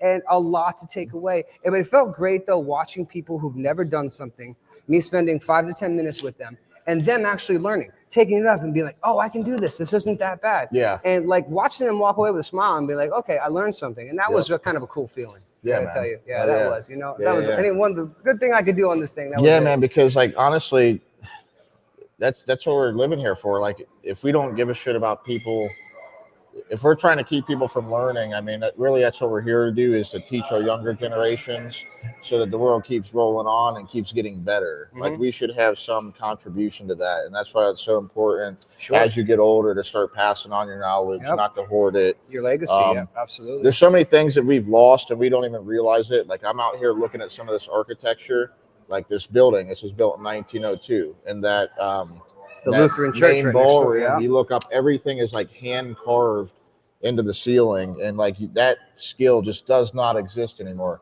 And the reason why, it was probably because there's people back in the day that felt that they didn't want to share that knowledge because it would take away from it would take away from them. They were being selfish. But now that just doesn't exist anymore. It's a dying It's art. a dying art, and I've seen it a lot in the copper field. I know that you've been on projects in Palm Beach for me, and probably for yourself, where you go out there and you're on a job that has a 100-year-old roof that's still good, that they haven't changed, which is incredible. But it has copper gutters on it that, you know, the copper gutters have wore down, and everything was done by hand. So everything was done with roll brakes and regular brakes. So you see a lot of gutter that's like flat in the back, and then they got it the half round, and the, you know, it's kind of like quarter round. And I've just seen some really unique stuff where everything was handmade back then. And there's nobody, I mean, I could probably figure out how to do it. We created some crazy system. We don't do it like that anymore, but at the same time, it is cool to see how we innovate, and we're developing newer ways to do that. The roll brake, but now we have the machines which can extrude it seamlessly, which is really cool. But you're right, that is a dying art. It's cool to see that. Georgia here has a lot of that. It's really nice. I recommend you come check it out next year. And one of the things you could do is tour the city. We were just doing a scooter ride, Corey, and checking out some stuff. Yeah.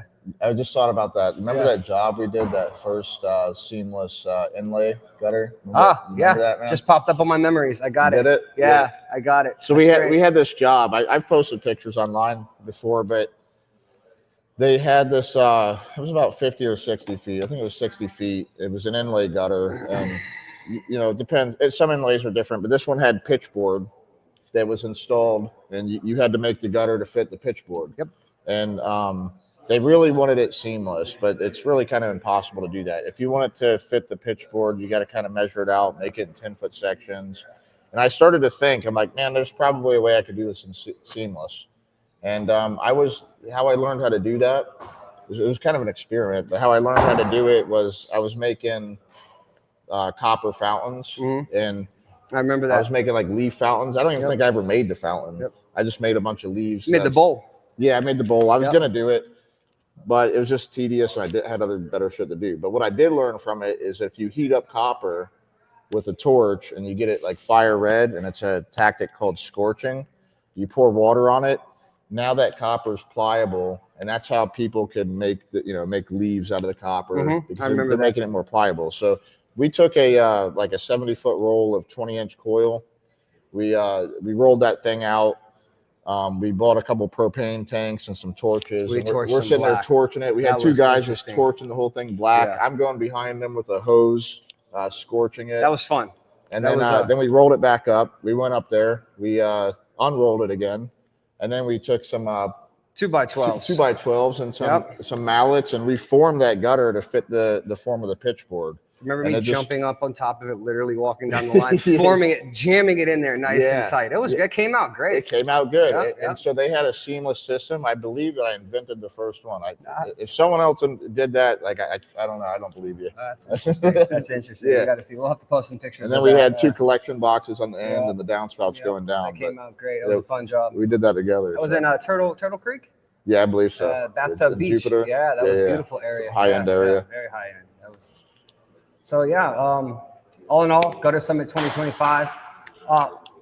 Inspirational, motivational, educational. I couldn't say it any better than that. The vendors that we have here, some of the best in the market, industry leaders offering solutions that you can't find locally, and everybody's here is trying to teach you on a higher mindset to think globally, and that's great. It's not just about gutters. It's about developing a culture and a like-minded business mindset. From door knocking to AI integration to your CRM softwares, it's just an all-encompassing package. So it's really been a great experience. So what are your goals for next year after coming to the summit? You got any Goals for next year is Brandon was mentioning AI integration, some of the postcard follow-up systems that they use. I'm really interested in checking into that. Hoping to hit 1 million next year.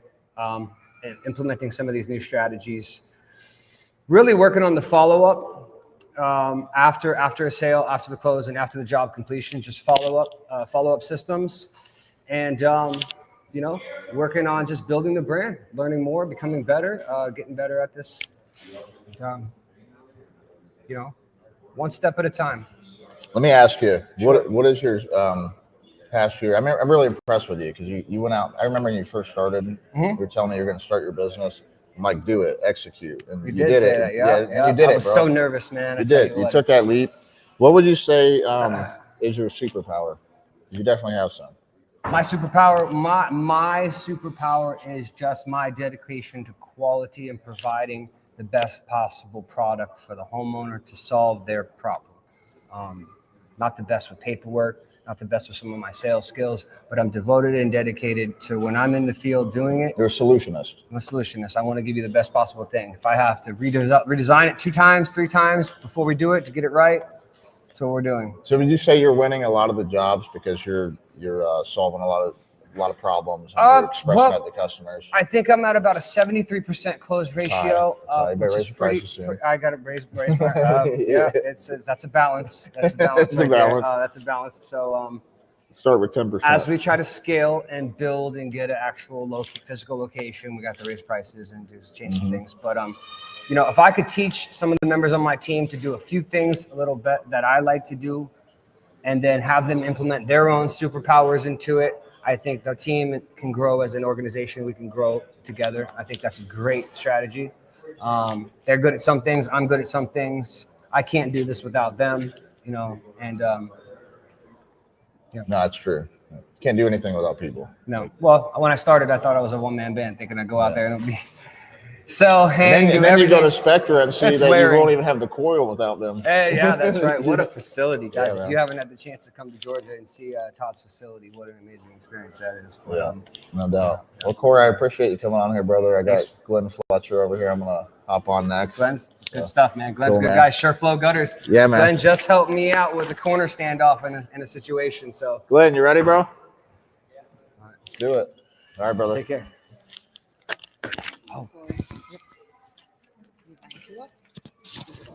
Yeah. I didn't see him over there. Your name Glenn too? Corey, Oh, man. Corey. Okay. Now, what it is, I have a hard time recognizing people from Facebook pictures or Zoom meetings. What's going on, Glenn? How are you? Good, man. Good. Good, man. How's your experience been so far? Man, it's nice. Y'all have so much going on here. There's a Trying lot to of take lot it of all moving in. parts, huh? Yeah, and so much more than just the gutters that were, you have from taxes to motivational speaking, it seems, and all types of stuff. So, Glenn, tell us a little bit about yourself, your company, and how you got into the gutter business and Okay. what you're doing. So I'm Glenn Fletcher, Sun State Gutters out of Central Florida. We're out of Palm Coast area, Bunnell. Mm-hmm. It's been about a little over 2.5 years. So in our area, it's a lot of subdivisions, like cookie cutter houses. I know the area. A lot of this, I swear it's the same builders. I do the same houses. A lot of the customers, I can say, do you want to see what your house looks like? I did it last week with gutters, same model, which helps out a lot. Yeah. Easy area. So we do get a lot of gutters that just pop up, gutter companies that pop up. So what I try to do, actually, I heard a guy talking about it earlier. I really focused on my area where I'm at, hometown. Everyone knows I'm here.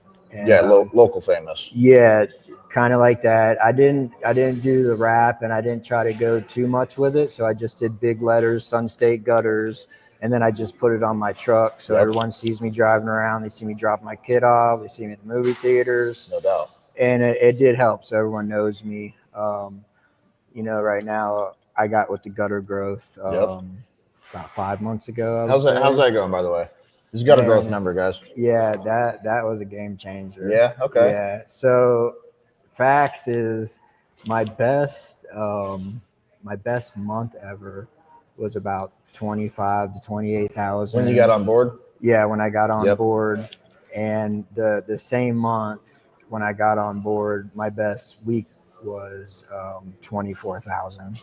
My best job or my best week was 13,000. My best day was 13,500. Yeah. You know what I mean?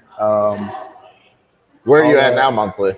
Monthly right now we're about 50 to 60,000 every month. So you doubled up. You came in 5 months, executed, double up. The guy took action. Yeah, we took action.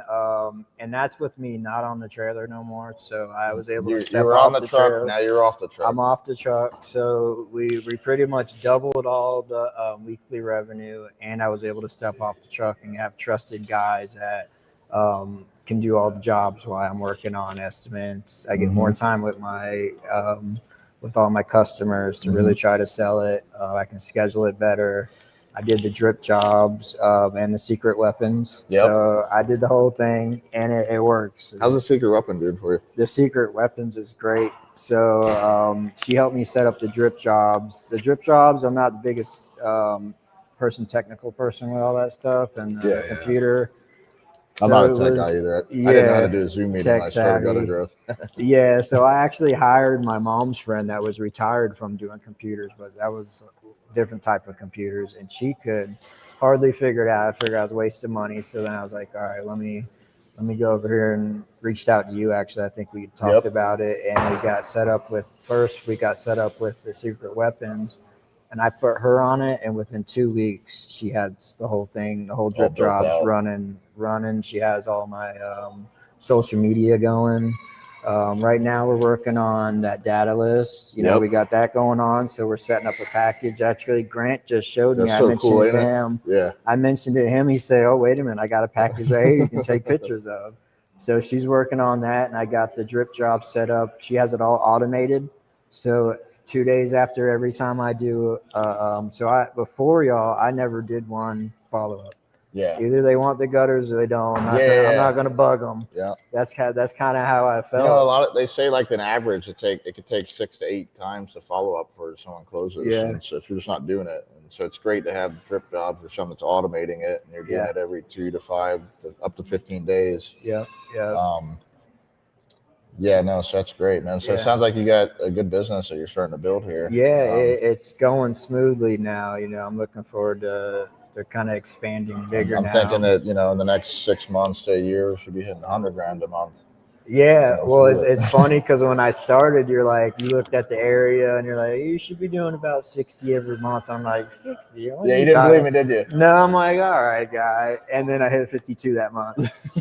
And it had a lot to do with the things you were teaching us. It had everything to do with that stuff and networking, all that stuff. The biggest job, I don't even own a 7-inch machine, but I did it through someone I met when I first met you. Yeah. We all got together, we threw that thing up, and we all made good money. It was the biggest job I ever did. You know what I mean? And it was something I would have passed before. I don't have a 7-inch machine instead of, you know what I mean? Here we went to the Spectrum. Yep. And they had all the machines, you know what I mean? Yeah, So the it's wild. contractor services. So I really look forward to get into that. Yeah, you don't have to have the machine to sell the product. There's chop and drop services. Spectre has one now. You know, you got half round gutter and stuff. There's there's other places that have some different box gutters. Spectre's got some really good box gutter too. It's just not needed, but it's nice to have eventually, so then you're not paying that price. But as far as the gutter summit goes, were you here last year? No, so I wasn't here. Yeah, this is my first year. So how has it met your expectations, or what are your thoughts? Yeah, definitely. So I mean, a lot of the stuff I already see how it works. So I know that the stuff that you're bringing works. So it makes me more interesting to ask more questions and to grab that pamphlet instead of walking up and saying, oh, well, I don't know, that may not apply to me. Because I've seen now how I was kind of closed-minded, like that won't apply to me, and it all applied to me. It all applied to me. And business is universal. It is, so it really opened up, the willingness to go different revenues. Maybe I'm not doing it the best way, and I wasn't doing it the right way at all. I was just. Let me ask you, what's one key takeaway that you've taken so far from the summit? Just like if you can narrow it down to one thing that was really impactful.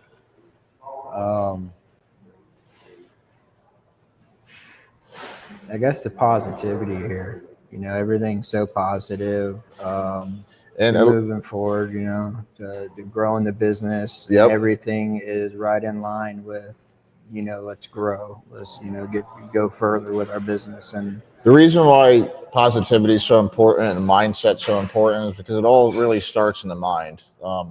Nothing moves without the mind. And Michael was saying earlier that, and I've heard this before, 90% of our thoughts are the same thoughts we've had yesterday. Only 10% of them are really new. And so you're having the same recycled thoughts over and over again. And what I didn't know is that 80% of most people's thoughts are negative. Yeah. And so literally 8 out of 10 of your thoughts aren't really serving you. And so having that mindset shift changes everything, because if you thought something wasn't possible and now all of a sudden you think it is possible, now that you think it's possible, it becomes possible, because now you're going to see all the things that it's going to you'll see how to get there, because it's possible, because you believe it's possible. Now if you believe that it's not possible, you're not going to see anything, so it keeps you blind. Yeah. And so that mindset shift is so important, and one reason why we teach it, and it's important. It's not fluff, it's not bullshit. It's not it's important. It's the first thing. You can't do anything without a thought first. Mm-hmm. If you have an idea, it took a thought, it took execution, and so having that mindset that you could achieve it, if you put your mind to it, that's the very first part of success. If you don't have that, it's kind of hard to have a good running business. Yeah. Everything in business is kind of scary, everything new. Yeah. And just having a blueprint of people that did it before you. It helps. It collapses time. You don't have to learn everything yourself, or you don't have to learn the hard way. Yeah, exactly. I did learn the hard way. Yeah. Well, I was for the first couple of years, and there's got to be a better way. Yeah. And then I vetted y'all on the gutter site for a while on Facebook. I bought the roller from Grant. The drip edge roller. Yeah. And I messaged a few people on the side. Hey, does that really work? Yeah. And then y'all came down and invited me to come check it out, and I did, man. It changed everything. It really did. But Glenn, what would you say that your superpower is? My superpower? Everyone has one. I don't know. What's just one trait that's really helped you out? Maybe it's the fact that you're willing to take advice and learn and execute, and but there's something that's made you go from 25 to 50. Gutter growth is good, but honestly, it's more that you took a bet on yourself more than you took a bet on us. Yeah. And when you take a bet on yourself, you're going to win. Yeah. So what would you say is one trait that's gotten you to move the needle? I guess just realizing if I think I know everything, I can't learn nothing. My dad taught me that a while ago. He owns a business. And I kind of thought that when I first was going, I started this business, this and that. Yeah. But I got stuck. I didn't know where to go. I knew there was better way to do it. I knew the business could grow, and I just didn't know how. Yep. My dad's owned his business for a long time. It's been very successful, but he gets all word of mouth with 2 Google reviews, a concrete business. So that's all I knew. So I had to reach out to find out how to, you know what I mean? I don't want to be 50 years old on the ladder. There's a guy that I know, I won't say his name, but he's doing over $5 million a year. And, you know, I asked him, you know, what's his secret? And he says, being the dumbest person in the room. Yeah. You know, because he's willing to learn. He knows that he could be in any room and there's something for him to gain value in. Yeah, yeah. You know, and that's someone that's doing $5 million a year. And exactly. So, you know, it's the same principle at 10 million a year or 15 million a year. And people say it's not possible in gutters. Yes, it is. It's possible through multiple locations. You don't have to have one location. I mean, I feel like a location sweet spot 1.5 to 2.5 million, but you could do 15 million because you could have 5-6 locations doing that. And so when you have the systems in place and the SOPs and the processes, they could be duplicated, and that's how it's done. So yes, you could do 15 million in gutters. It's not going to happen overnight, but you could do it. Yeah. You know? Yeah. So yeah, we're moving along now. We're not getting into those numbers. You might, but getting into different profiles. Corey I'm J starting does. to get into that stuff. So we brought it up. We've been staying busy. Trust is a big one. Trusting the guys, putting good people around me, other positive people. Trusting the guys when they call me and say this is how it is. I mean, they're not. You know, trust is a weird thing. Like if someone knows you don't have it, you don't trust in them. Like maybe you won't be able to trust them. But if you give somebody trust and you give them the benefit of a doubt and you treat them, you know, like a good person, and you know, a lot of times giving that trust will make the trust come to fruition. Does that make sense? Yeah. As soon as I gave the trailer to the guys and let them do it, they really, I paid them more money. I started paying them 10% each job. Right now I'm paying my cousin. He's running my crew for me. I taught him about a year and a half ago how to do gutters. Yep. So he even picks up the trailer. He'll go to the supply if we need stuff. Yep. I got the master coils now, so he'll bid a job for the neighbor and run the whole house and then go do another house. So just killing it. So I'm at like 15% with him. I take care of them. Okay. But you know, I'll still go to the job, even though they do like trust but verify 10 houses a week for me. Why are you doing it like this? Why are you doing it like that? And the third time I got to do it, it's like, I need to leave. Y'all do all these houses all week. I know you don't need my help. You know what I mean? But that's just in me.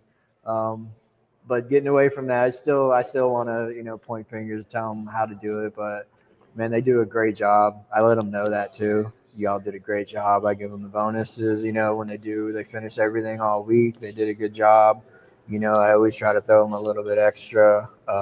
They do good on tips. And I can see they're doing a good job because I see all the reviews. Yeah. And I see their names mentioned in the reviews. Yep. That means they're introducing themselves and they're being polite, you know, and they know how. So they're doing a good job. That was a big thing. And that was one of the hardest things I say was stepping off the trailer and letting, you know, a crew take over. You're not going to scale a company unless you learn how to trust.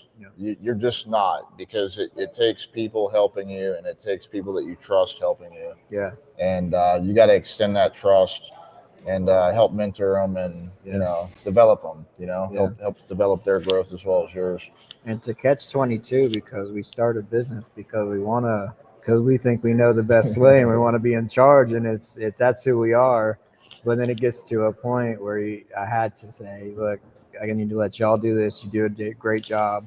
Let me take care of all my customers during the day. You know what I mean? Because I was doing all the jobs during the day, and then I'd do estimates till dark, and then go home and have to sort through who I sold, who I didn't. You know what I mean? Yeah. So I'd take care of all that. Now it's all set up where I do the estimates during the day. When I get home, I'm done. You have better systems in place. Yeah. By the time I hand them their estimate, it's all written out. It's all drawn. By the time I get to the end of the street, the VA's already sent them a whole proposal and everything. Yeah. And listen, guys, if you're just starting out, there's nothing wrong with grinding out for a year. You know, I wore all hats for 2 years, and I had those late nights.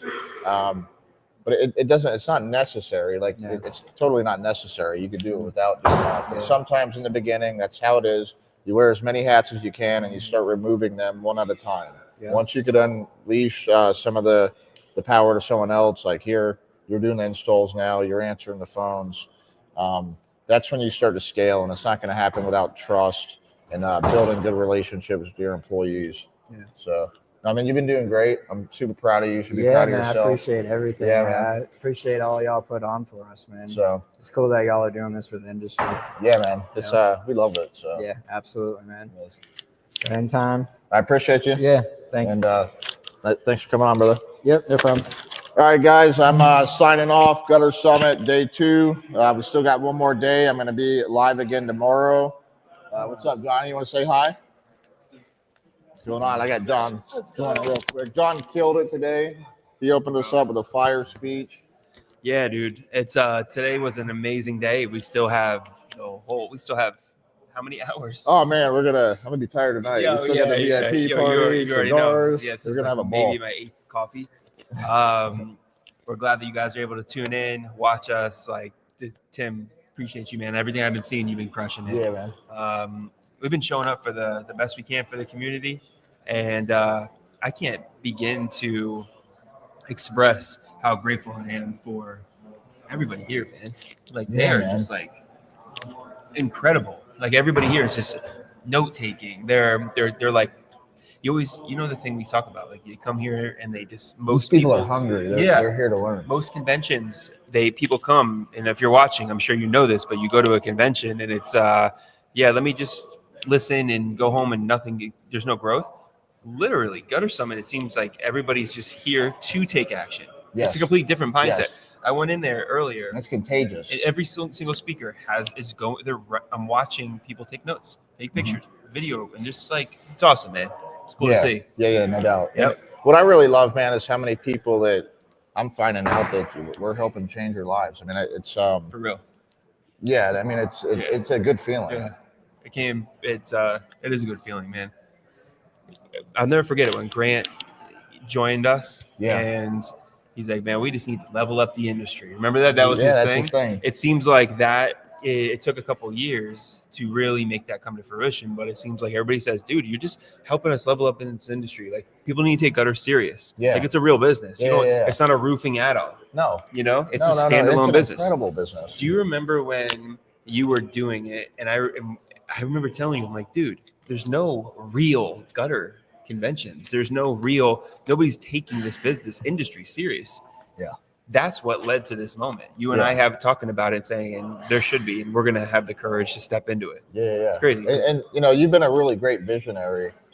You've seen a lot of this stuff coming. So You remember? yeah, man. We've had conversations years before we became partners. You said we need to do something together. And the crazy part is, it's because I had this is what I mean, like how God's always working in lives. It's because of, what did I say? I was like, I have 50 gutter clients. They're all amazing gutter clients. You know, they listen to you, like, you should try Mr. Pipeline, blah, blah, blah. I'm like, they're like really good business owners. Yeah. And they take their business serious, and they try their best. And like, they're like pressure washers and all them. They're awesome. But there's something about the gutter industry where people just take it super serious. Like it's almost like it's their, They fall in love with it. it's like their trade. It's a great trade. So I'm excited. Day one is kicking our butt, but we are having the best time getting kicked around. Is there anything else you wanna end it with, man? You've been crushing it today. No, man, I'm grateful for everyone. You know, if you're not here this year, we're gonna, as soon as the summit's over, we're gonna go ahead and start working on our next venue. We're gonna work hard on that. Definitely, you don't want to miss this next year if you missed it this year. And we'd be really grateful if you guys join the movement. Yep. Jump on in. Let's go. I've been live for about 2 hours now. I'm signing off. Peace out, guys. We're out. Thank you.